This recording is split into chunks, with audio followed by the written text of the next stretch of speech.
In this particular problem, we are going to take a model of a simple pipe with these dimensions, and the material of this particular pipe is having a Young's modulus of 30E6 psi and a length of 120 inches. Now we are going to perform buckling analysis on this particular pipe. See here, according to the theory, the critical buckling load is equal to the P dash K pi square into E into I divided by L square, where K is a constant and it is dependent on the type of boundary condition. So in this case, we are going to fix one end of this pipe and we are going to leave other end of the pipe free. So for that particular boundary condition case, we have a value of K equal to 0.25, and once we substitute all the values into this particular formula, we are going to get the critical buckling load, which is 65648.3 pounds. So now we are going to solve the same problem inside Ansys workbench and try to find out whether this particular critical buckling load and the buckling load that is obtained from the Ansys workbench are same or not. Now we have opened Ansys workbench and take the static structure, drag and drop it on the project schematic. Then double click on the engineering data. So for that, go to the units. Change the units to US customary and also make sure that this displays value in the project units option will be selected. So when I select it to this particular option, then the workbench is going to show all the units which are default units inside Ansys workbench. So for example, if we have given the Young's modulus in megapascal, it is shown it in megapascal.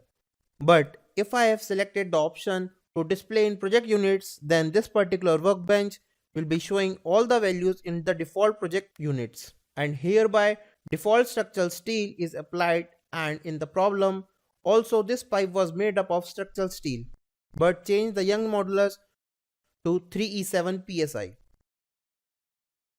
So close this engineering data and right click on the geometry, import geometry and select this pipe, and then double click on the model cell in order to open Ansys Mechanical. Now go to mesh and generate mesh. Right now just right click on the static structural, insert and select fix support, and select this particular face and apply the fix support. So right click on the static structure, insert, then select force and select this face and apply the force, and instead of vector we can change it to components. Here we have three components, X, Y and Z, and we can see here that this Z direction is in the axial direction of the pipe. Here we are going to solve the buckling problem, and now select the Z component and we give the force value which is 1, and now force is applied in the required direction, which is in the downward direction. So right click and solve it. Now right click, insert, go to deformation and select directional deformation and select Z axis here, and right click on the solution and insert. Go to stresses and select equivalent stresses. Now right click and evaluate the results.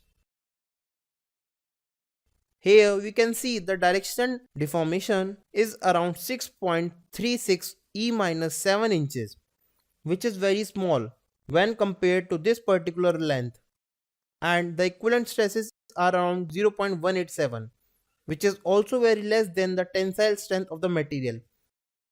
Now close this mechanical and just drag and drop this eigenvalue buckling analysis and drop it on the solution cell, and all the required data will be transferred from the static structural system to the eigenvalue buckling analysis system.